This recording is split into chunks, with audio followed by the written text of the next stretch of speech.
సప్తమంలో శనీశ్వరుడు. అవివాహితులకు కొంత కష్టపడాల్సినటువంటి స్థితి ఉంటుంది.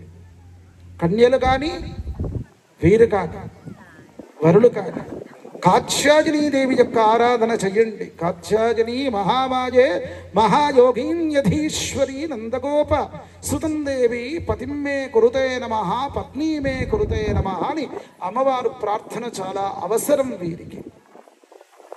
షష్టంలో రాహు ఉన్నాడు కాబట్టి కొన్ని శత్రుదోష నివృత్తి అనేటువంటిది అవుతుంది. మీ పైన సంఘంలో మంచి దృష్టి ఏర్పడుతుంది. 6 రాజపూజ్యం రావు 6 అవమానం అనడం సరే, పడడం కూడా ఆ విధంగానే ఉండేటువంటి స్థితులు ఉన్నాయి.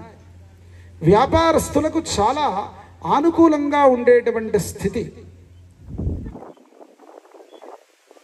వారికి ఏదైతే ఎక్స్పోర్ట్ సంబంధించినటువంటి బిజినెస్ వ్యాపారస్తులకు, వ్యవసాయదారులకు చాలా అనుకూలంగా ఉండే స్థితులు ఉన్నాయి.